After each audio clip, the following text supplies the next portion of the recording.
Chapter 36. The Minotaur's Hope. Having just spent 3 hours in the dark underground passages of the Lufton Caverns, Reyes was delighted to be back out in the open air again. Being underground hadn't bothered him as much as he might once imagined, but being a creature of the air in a network of dark caverns just didn't feel natural to him. Reyes felt his heart miss a beat as he caught sight of Gaggara again. She was alone on the shoreline. The humans had left her, probably when they answered the summons to the map room. Gaggara was sitting on the sand, picking up small stones from her immediate surroundings and placing them in a pile to the side of her. She no longer looked human. The remains of the clothing that Alicia had lent her were scattered about the shoreline of the lake. That which hadn't been removed by the sudden appearance of her wings and tail had been torn off afterwards by her vicious claws. Reyes shook his head. He knew that Gaggara hated to be dressed. She hated to look human. He just hoped that she had waited until the humans up here had gone down below before she had removed her ring. Now he was going to have to apologise to Alicia about the loss of yet another set of clothes. No, it was worse than that. These had been the clothes Alicia had been wearing when she had stepped into the painting.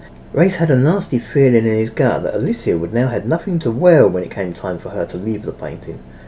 As he studied the scene, he found it hard to believe that the humans would have left her up here on her own. Before he had descended into the underground lake, Quinnigoff and Tanegi had been circling the lake.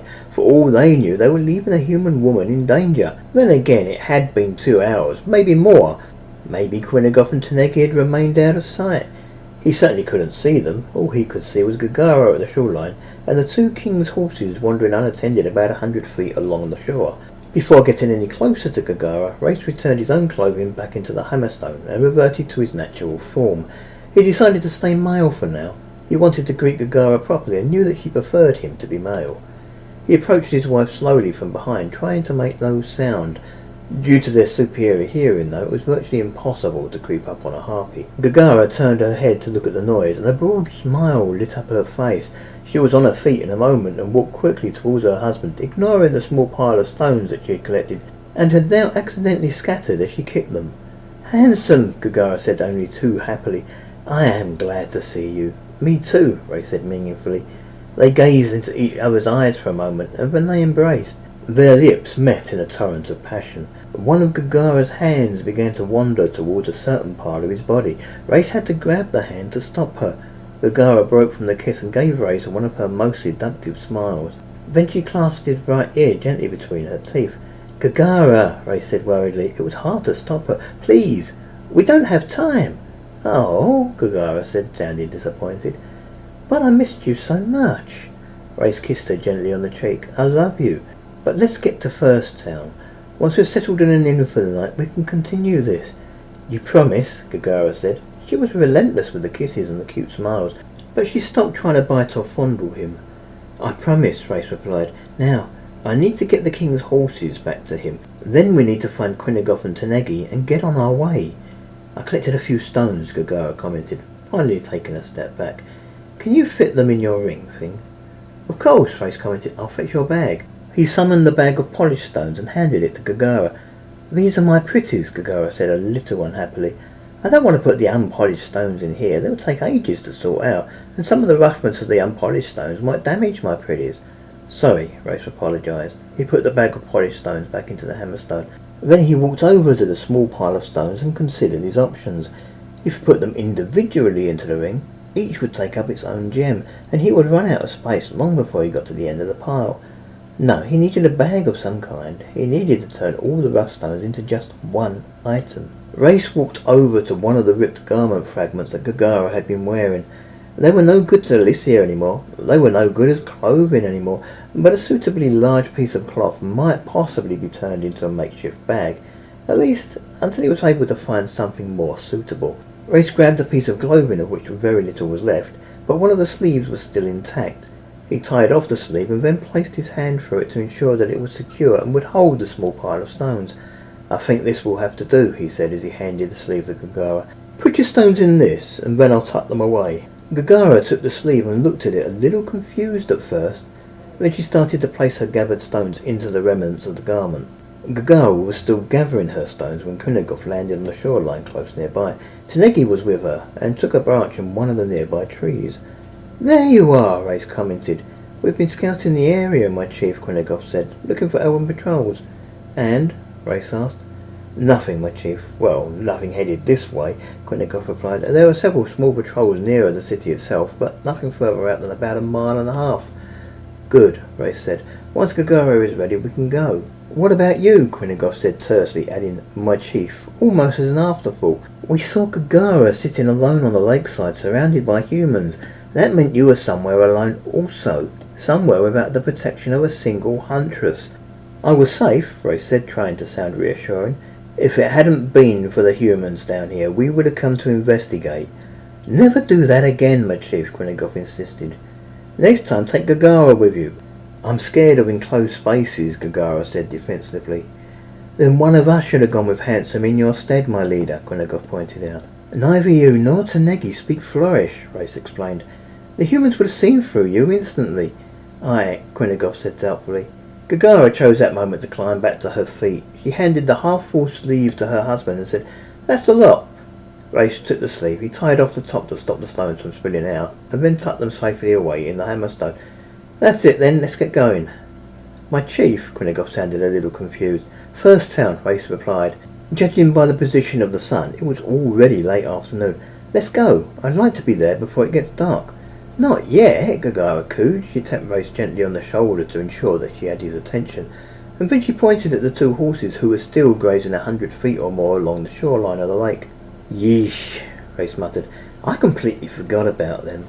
Okay, once I've got the horses into the painting, then we can go. And you'll probably want to make yourself look more like a huntress in case we're spotted by a hunting party, my chief, Quinnicoff suggested. The city of First Town sat on the southern coastline of Florif. At just under half the size of Goldspawn, it vied with Borton as being the largest city in Florif. It was located less than 50 miles to the south of the city of Lufton, or slightly over 3 hours as the harpy flies, assuming those harpies didn't stop on the way to get a bite to eat. Reyes remembered how this city had looked on his last visit. Back then it had been a pitiable thing. The streets had been empty, except for the occasional elven patrol, and although the skies had had harpies in them, most of the activity had been over by the harbour. Now the streets were filled with life. The sun had set more than an hour ago, but the streets were still well lit with the torches of both elves and goblins, who seemed to be sharing the city as if they were lifelong friends, and not ancient enemies who had banded together for one military campaign. It's a shame that they finally found something they have in common, Gaggara voiced, and that something is the hatred of humanity. Reyes didn't answer. He didn't feel that her comment needed an answer. Then Quinnicoff spoke. It's getting late, my chief. We should find a place to bed down for the night. Start looking for an inn, Reyes said. I plan to spend the night here anyway and push on in the morning. It's a nice warm night, Gaggara suggested.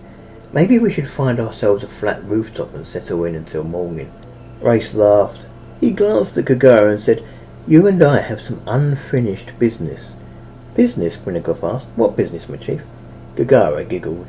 Let's just say I'd prefer it if we didn't have an audience, Reyes told her. At one time, First Town had been the central hub of the human lands. Many people came here from far and wide just to visit the city and to see the many and varied sights that the city had to offer. The palace, the great temple, even the harbour wall drew in visitors from all over the country because it was the largest and most elaborate of its kind to be found anywhere. As a result, the city had once been teeming with inns of all shapes and sizes, from inns that offered the kind of services that kings would expect and only a king could really afford, to the type of inn that supplied little more than a bed in a common dormitory. With elves and goblins in charge of the city, there was still likely to be a lot of visitors, but whether or not they had opened enough inns to cater for them all was another matter. Reyes and his party followed the wide avenue towards the centre of the city, looking for a suitable place to stop for the night. They even flew past 2 5-story high inns that sat across the road from each other. Both of the inns were looking extremely busy. Would they not do, boss? Tanegi asked, looking over her shoulder as they flew past. Too busy, Reyes replied. Assuming they even have any spare rooms, I don't want to have to answer questions as to why harpies are taking rooms in an inn instead of returning to our village for the night. Maybe we should settle for a rooftop, Gaggara said coyly. I don't mind conducting our business in the open air. If you want a quieter inn, Quinnicoff suggested, then maybe we should steer away from the main thoroughfare, my chief. Lead the way, Reyes agreed. The 4 harpies flew over a number of streets, heading away from the busiest avenue of the city towards a quarter where there was very little activity of any kind. It was a lot darker here away from the main road, and Race was having trouble seeing much of anything. He wasn't the only one. This may be a fool's errand, my chief, Krennikov suggested. I can't see a thing. Besides, what kind of business would an inn be able to get stuck out here? You might be right, Race agreed. Maybe we should just head back towards the centre of the city and grab the first inn we find. Even before Race had finished speaking, Gaggara had caught sight of something. There were a couple of carefully placed torches illuminating the front of a building, suggesting it was open for business. It was a small building, thin, but fairly long. The roof was thatched and pointed, and there was smoke coming out of one of its two chimneys. The entire building only had one story, but there was a sign swinging outside the door proclaiming itself to be an inn. Look, Gaggara said eagerly. It's definitely an inn, Race agreed, catching sight of the place. Not sure if they're going to have many rooms, though. Worth a try, my chief, Krennikov suggested. Read the name, Gaggara said excitedly as they got close enough. Read it, the name. The name of the inn was written in clear Elistran lettering on the sign swinging just above the main door. The Minotaur's Hope. The Minotaur's Hope, Ray said, virtually hovering in place now. What about it? Minotaur? Hope? Gaggara said. Does that mean nothing to you? Race looked at Gaggara uncertainly. 421st Hope? Orsa the Minotaur? Gaggara pointed out. Race laughed. Oh, is that what you're alluding to? Gaggara grinned. I'm thinking that the owner might be an old friend of ours. Race couldn't help but think his wife quite naive. He refrained from laughing further. It's a bit unlikely, isn't it? There must have been many Minotaurs fighting in the various regiments of the Hope. It could be any one of them, even assuming that that's what the name of the inn is alluding to. Gaggara's head drooped for a second. I guess you're right. Still, it's an inn. It has to be worth a look. You never know. Yes, Race agreed. It's still an inn.